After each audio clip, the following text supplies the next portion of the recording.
তো আমি রাম ও নারায়ণ ও রামের আরও একটি ভিডিও নিয়ে আপনাদের সামনে চলে এসেছি।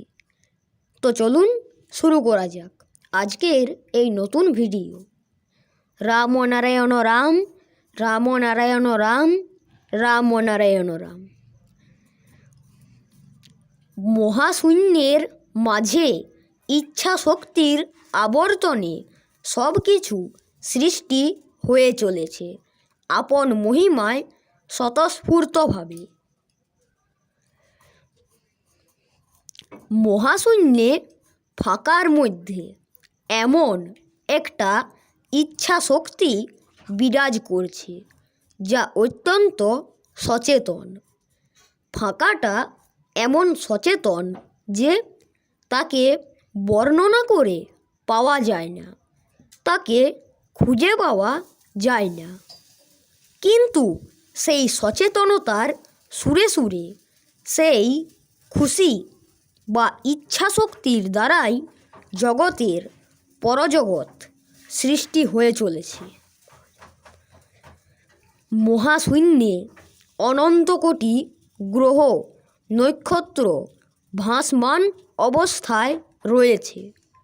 আবার প্রতিটি জীবের দেহের ভিতরে দর্শন, স্পর্শন, শ্রবণ, ঘ্রাণ, স্বাদগ্রহণ প্রভৃতি ইন্দ্রিয় বৃত্তির মাধ্যমে মহাশূন্যের সেই সচেতনতার বার্তা, সেই ইচ্ছাশক্তির সুরটি যেন ঘোষিত হচ্ছে। জীব আপন মনে আপন ইচ্ছায় প্রতি মুহূর্তে নিজ নিজ কার্য করে চলেছে।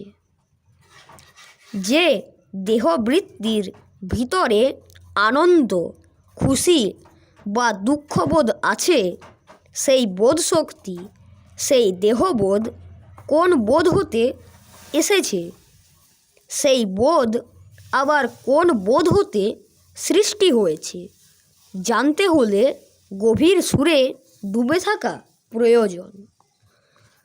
আপনি চেতন বোধে, আপন মনের খুশিতে, আপন ইচ্ছা শক্তিতে এই যে জগৎটা যেভাবে সৃষ্টি হলো, তার মূলে কোন বস্তু ছিল যাকে কেন্দ্র করে এই জগৎ সৃষ্টি হয়েছে?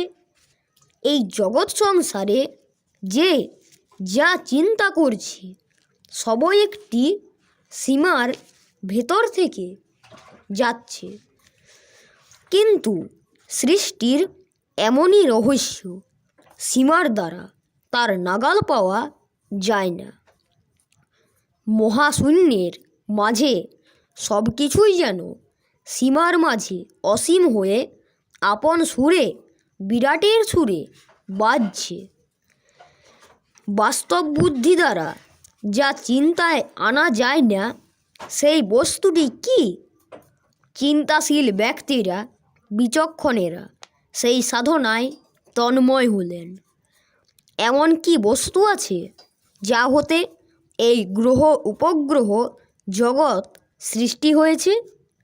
তার মূল কোথায়? সেই মূল খুঁজবার জন্য তারা বসে পড়লেন। সৃষ্টির রহস্য বের করবার জন্য এই মূল মন্ত্রের সৃষ্টি হয়েছে। বিচক্ষণেরা খুঁজতে খুঁজতে বসে গেলেন এই অনাদি অনন্ত সৃষ্টির কোথায় শুরু, কোথায় আরম্ভ, আর কোথায় এর শেষ। এমনি এই ব্যাপারে শাস্ত্রের পর শাস্ত্র, উবাচের পর উবাচ, ভাষ্যের পর ভাষ্য চলতে লাগলো। গ্রন্থের পর গ্রন্থ বাহির হতে আরম্ভ করলো। কেউ বলছে মীমাংসার বাইরে, গ্রন্থের বাইরে, আবার কেউ বলছে ভাবাতীত, গুণাতীত। যে যেভাবে দেখেছে সেইভাবে তারা ভাষ্য বের করতে লাগলো। পাত্র এমন কঠিন, শাস্ত্র তার ভিতর পড়েছে বলে যতই মীমাংসার কথা আছে ততটাই জটিলতারও। প্যাঁচ রয়েছে। কাজেই মীমাংসা আর হলো না। এমন কঠিন গোলক ধাঁধা যেই তার ভিতর পড়েছে সেই ভিতর থেকে বাহির হতে আর পারছে না।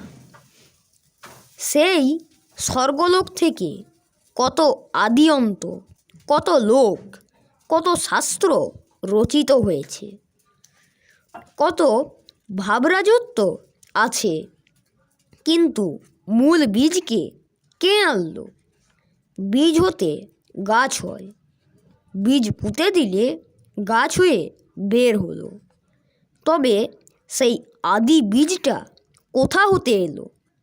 এই মীমাংসা নূতন করে কেউ করেনি।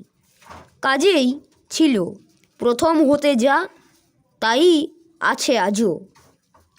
গাছ হচ্ছে, ফুল হচ্ছে, ফল হচ্ছে, বীজ হচ্ছে। শুনতে মীমাংসার মতো লাগলেও ঠিক মীমাংসা হলো না। সূর্য থেকে পৃথিবী, পৃথিবী থেকে এই জীবজগৎ একটা নিয়মের মাঝে থেকে হয়েই চলেছে। কিন্তু সেই মূল বীজ কোত্থেকে এলো, কিভাবে এলো, এ নিয়ে সব তত্ত্বজ্ঞরা বসে পড়লেন। কত কঠিন সাধনায় লেগে গেলেন, কিন্তু সমাধান আর হচ্ছে না। তখন শাস্ত্রকারেরা ভাবাতীত, গুণাতীত, সীমার বাইরে অসীম, অনন্ত, অবাং, মানসগোচর বলে ছেড়ে দিলেন। অত কথা তখনই হয় যখন কথার বস্তুতে কিছু থাকে না। রাস্তার মাঝে কথা বলা সহজ, রাস্তায় জমিদার সাজা সহজ। পরের স্টেশনে নেমে গেলে কে কার জমিদার? কিন্তু গ্রামে জমিদার সাজা কঠিন। অভিনয় করলেই সাজা যায় না, সেখানে কাজ করতে হবে। একজন মহাপুরুষ সেজে আসছেন, তিনি ফাঁকিবাজি, শয়তানি করছেন।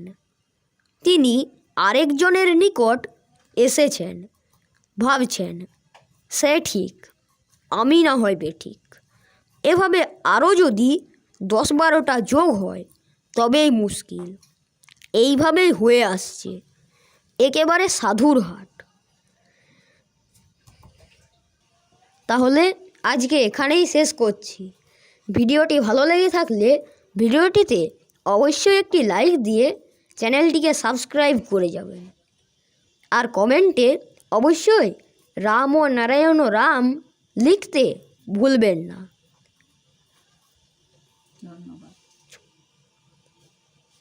ধন্যবাদ।